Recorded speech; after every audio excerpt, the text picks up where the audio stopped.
Hello and welcome to Read by Red. Today, I'm going to be reading some r/malicious compliance. Let's get into this. Our first story. Speak language in this country. My friend who is Vietnamese gets told, "Speak English, you're in America," all the damn time. It got quite annoying to him, so he eventually decided to do something about it.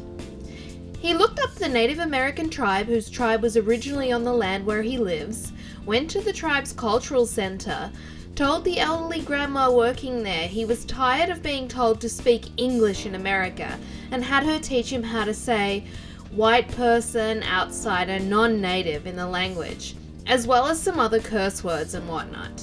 Apparently, this made that Native American granny's weak because she went all out and really taught him quite a lot.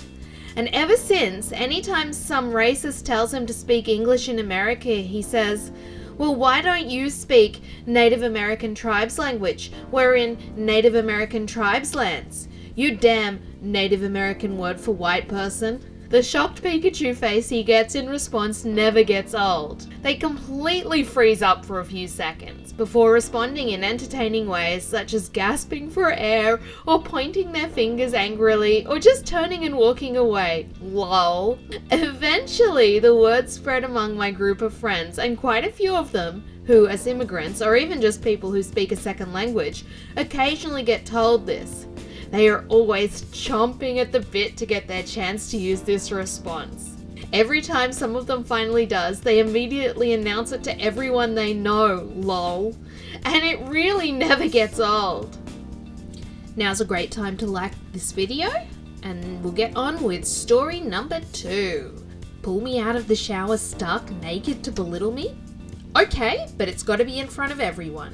So, my stepdad has always been a very nitpicky person. He has the eyes of a hawk, jumping at every misplaced spoon or crumb as an opportunity to call me downstairs and go on a diatribe about cleanliness and picking things up after myself. If I don't show up, that makes it worse, as I have to sit tight for 20 minutes as he rants and raves about respect.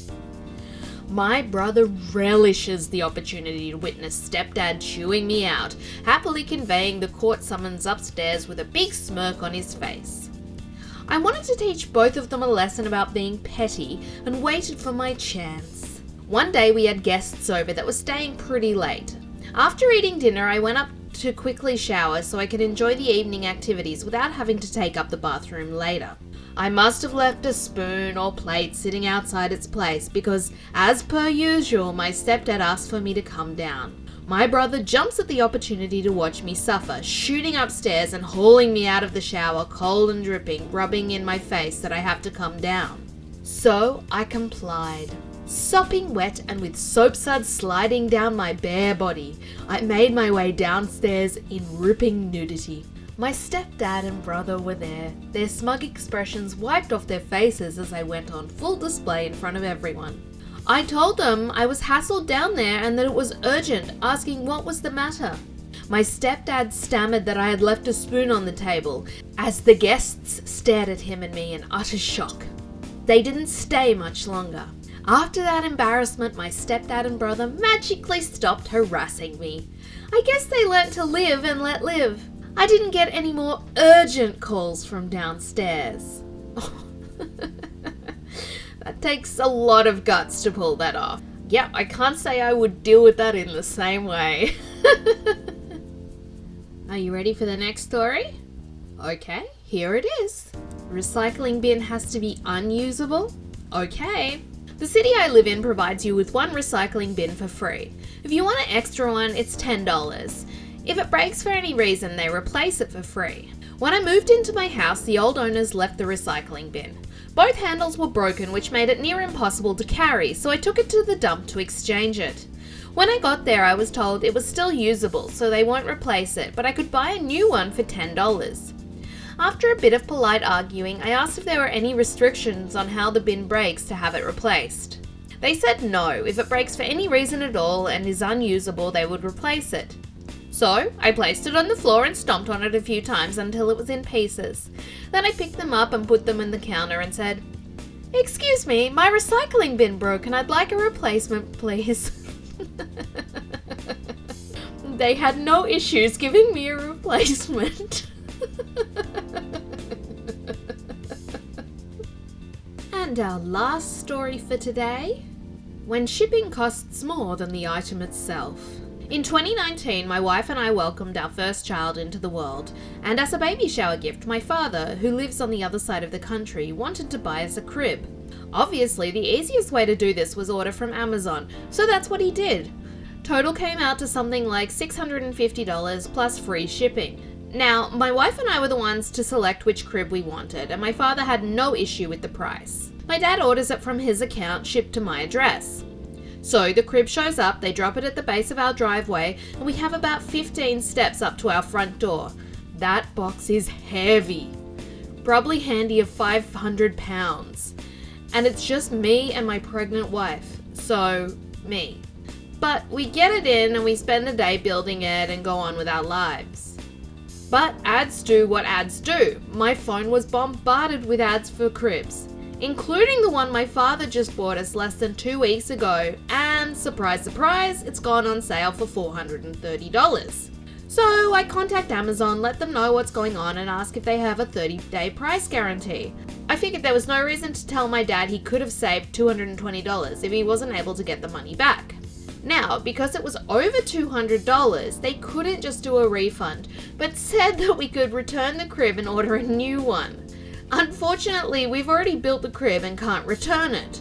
So they told us to order a new one. When that crib comes in, return the old one, get the refund.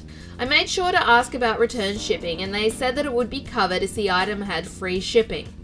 And I saved the transcript of our conversation. So that's what we start to do. I contact my dad, he puts in a new order, and we wait for the box to arrive.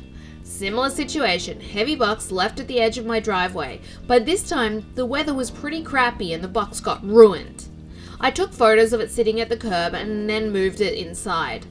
I let my dad know, and he contacts Amazon and gets an email providing the return address and instructions on how to return, including a blank affix postage here spot on the label. Back to talking to Amazon support, and they're very sorry and look into it. Apparently, shipping on this crib is like $350. I'm sitting there with 2 cribs and proof that Amazon said they'll cover return shipping. So like $1,050 in shipping. All for what amounts to a $430 crib. So they told us to keep it and refunded the original purchase price of $650. My sister lived a few hours from me, and her husband were looking at starting to try for kids.